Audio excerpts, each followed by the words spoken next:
Olá! Nosso atraso educacional é evidente ainda hoje por estatísticas como a taxa de 10% de analfabetos adultos, ou pelo aprendizado inadequado de crianças nas séries iniciais do ensino fundamental. Diante desse diagnóstico, estamos sempre nos perguntando se utilizamos os métodos certos para alfabetizar. No caso das crianças, a polêmica em torno de um método único não é só brasileira. Nos Estados Unidos, o debate foi tão intenso na década de 80 que chegou a ser classificado como Reading Wars, ou guerras de leitura. De um lado, há quem defenda a ênfase em ensinar as crianças a correlacionar letras e sons, mesmo que sejam usadas cartilhas feitas exclusivamente para este fim. No outro extremo, há quem condene esse tipo de abordagem por considerá-la fora de contexto e por desprezar que as crianças já chegam à sala de aula com algum conhecimento sobre a escrita. Para tratar dessa questão, nossa convidada de hoje no programa Entrevista é a professora Magda Soares, doutora em Educação pela Universidade Federal de Minas Gerais e uma das maiores especialistas em alfabetização do país. Tudo bem, Magda? Tudo bem, Antônio. Obrigado por aceitar nosso convite. E aí, quem está certo do lado dessa guerra? Olha, os dois estão certos, viu? Porque, na verdade, não é uma questão de ou isto ou aquilo. A criança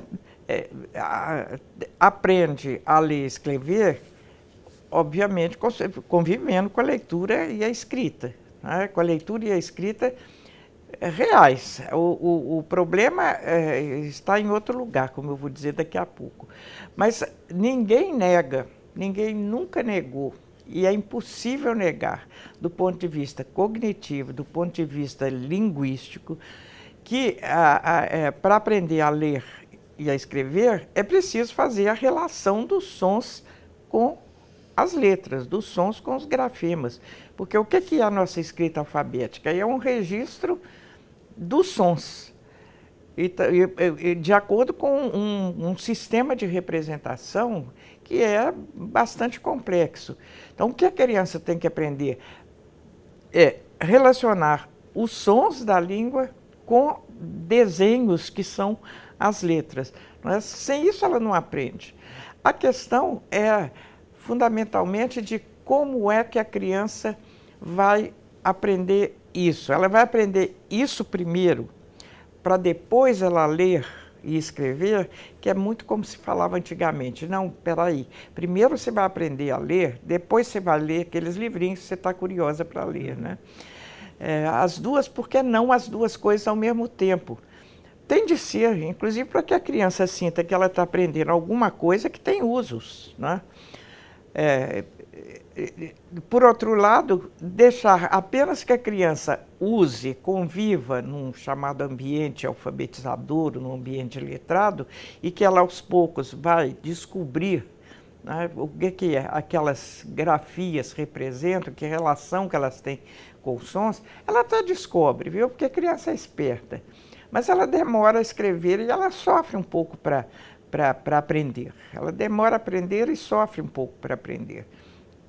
Então, a questão é associar as duas coisas. É exatamente aí que entram os conceitos de alfabetização e letramento, né? Você coloca a criança num ambiente de convívio com a língua escrita, em situações reais, portadores reais, com livros, com jornais, com revistas, em que ela encontra a escrita, e, ao mesmo tempo, você ensina como é que você vai aprender a ler isso e a escrever, né? Como que as nossas escolas estão preparadas para dar margem para que o professor possa trabalhar sem essa camisa de força, sem usar ou este ou aquele método? Aí é a questão da formação de novo, né? É a formação, porque o professor tem que trabalhar com as duas coisas. Ao mesmo tempo que ele tem que trabalhar para que a criança entenda que a escrita é usada para várias finalidades, que ela varia conforme o interlocutor, para quem que você escreve, né? Você pode ler a história do Chapeuzinho Vermelho e você pode ler um texto informativo para responder uma curiosidade da criança a respeito de um animal, seja o que for, e ela está aprendendo para que serve a escrita, Quais são os usos que são feitos da escrita no contexto que ela vive, na sociedade que ela vive? Mas ela quer também aprender a fazer isso ela mesma, a escrever e a ler. Então é preciso fazer essa aprendizagem de forma sistemática, sequencial. Tudo isso vai para a formação do professor, né, que é onde a gente sempre chega depois de dar muitas voltas. Formar o professor para que ele trabalhe integradamente essas duas coisas. Ao mesmo tempo que é integradamente, ou seja, você trabalha ao mesmo tempo as duas coisas, há uma especificidade em cada uma delas. Então, o que eu gosto de chamar de alfabetização, e dá isso um sentido bem específico, que é a criança aprender essas relações, aprender a escrever palavras, a escrever sentenças, a ler sentenças, até chegar a escrever um texto, né? E isso tem uma metodologia própria, tem fundamentos próprios, que são fundamentos linguísticos, fonológicos e cognitivos.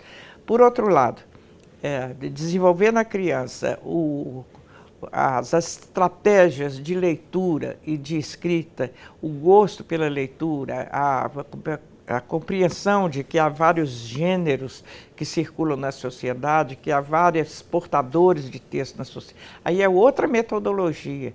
Por isso é que eu acho que não se pode falar em método no singular. Agora, tem um método que seria melhor para um tipo de criança e para outro? Funciona mais um ou outro, ou essa dosagem, se essa criança, esse perfil de criança precisa ter mais essa consciência fonológica, enquanto a outra menos? As crianças são diferentes no ritmo em que elas aprendem, sem considerar casos especiais, né, as chamadas necessidades especiais. Mas mesmo a criança que não tem necessidades especiais, elas vão em ritmos diferentes, mas não tão diferentes assim. Mas aí é que, de novo, é importante o professor saber identificar quais as dificuldades que as crianças têm. Por exemplo, há crianças que demoram muito a descobrir que, quando a gente escreve, a gente grafa o som e não a coisa da qual a gente está falando. Vamos escrever casa, ela desenha uma casa, porque ela não está ouvindo a palavra como som, ela está ouvindo a palavra semanticamente, como significado, né? Então, há crianças que demoram mais que outras a perceber isso. Cabe ao professor fazer trabalhos, exercícios para a criança perceber que a palavra é som. E depois que a palavra, esse som que é a palavra, é segmentável, né? Você pode dividir em sílabas, para depois você chegar no conceito de fonema, né? Cada sílaba é constituída de fonemas. O professor precisa saber isso e precisa saber como identificar que crianças podem estar em fases diferentes e o que ele tem que fazer para que a criança avance de uma fase para outra, né? E para isso ele tem que ter conhecimentos linguísticos, fonológicos, cognitivos. Os nossos livros didáticos hoje, eles ajudam o professor nessa tarefa? Ou eles são muito pouco úteis para o professor em sala de aula? Os livros didáticos vão acompanhando as tendências do momento, né? E tendências que nem sempre são muito claramente fundamentadas em pressupostos e os alicerces mesmo da aprendizagem da língua escrita. Então, nós tivemos a fase das cartilhas. E o que eram as cartilhas? Era o foco nessa aprendizagem da relação som-fonema, né? Mesmo o chamado método global, que partia do texto, né, ele ia do texto até chegar à relação fonema-letra, né? Contextos construídos especificamente para isso. Então, textos falsos, porque não são textos existentes. Você falar, para dar o velho e conhecido exemplo de Eva viu a uva, né? Vovô viu a uva, para trabalhar Vavé viu vovô, famílias, né? São textos que eu fico imaginando a criança de hoje, sobretudo, que olha isso e fala, mas que Eva é essa? Que vovô é esse? Né? Que uva é essa? Porque isso não é um texto real. Por outro lado, tem os livros que se chamam construtivistas, que aí rejeitam isso, né? essa formação sequencial específica e trabalham muito com textos, com letramento, na verdade, com texto, interpretação de texto e muito amenamente com essas relações do som com as letras. E atualmente, eu estou pensando nas mudanças que os livros didáticos vêm sofrendo ao longo do tempo. Atualmente nós temos livros que tentam fazer as duas coisas, mas de uma maneira ainda um pouco desajeitada, né?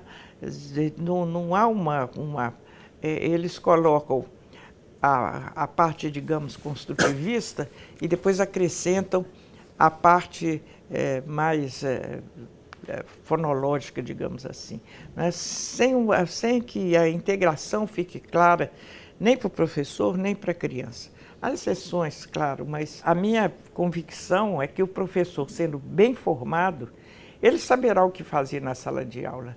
Não, ninguém precisa dar um modelinho para ele, uma receita, um método.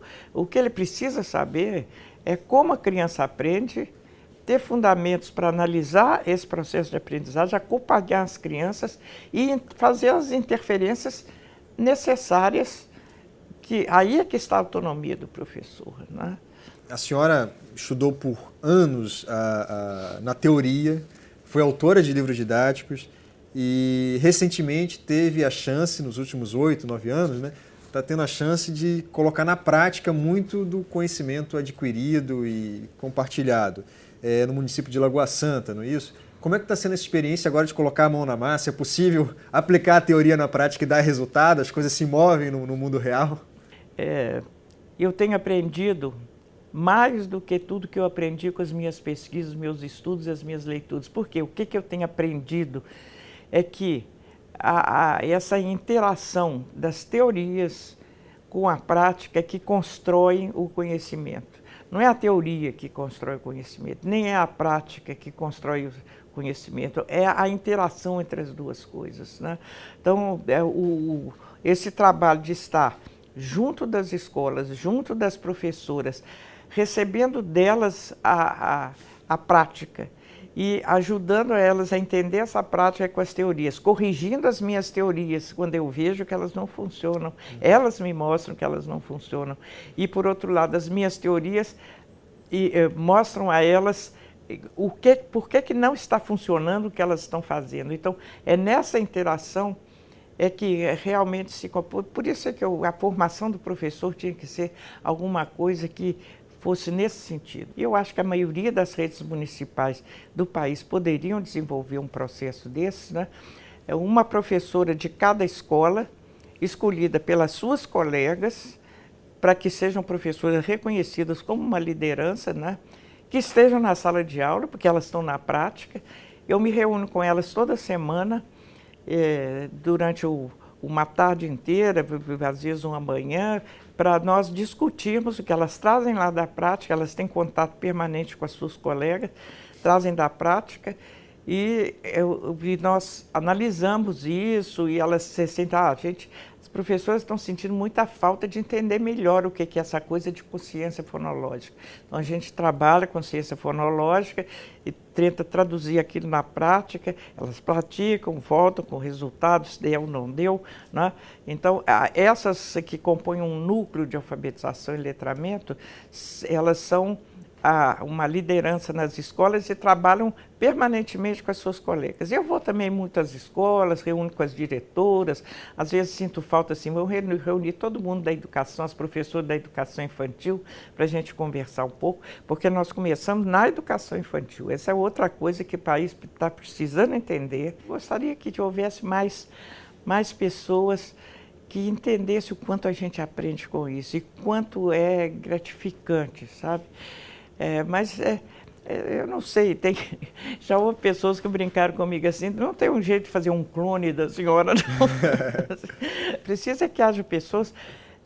A questão é que é preciso, primeiro, ter um compromisso muito fundo com a escola pública, que é o que eu tenho. Eu acho que sem isso você não tem o impulso para realmente, porque realmente não é fácil, né? Você é um trabalho, não vou dizer que não tem dificuldades, é pesado, constante, é permanente, mas ao mesmo tempo é muito gratificante. Obrigado, professora, pela presença. Muito obrigado a vocês que nos assistiram e até o próximo programa.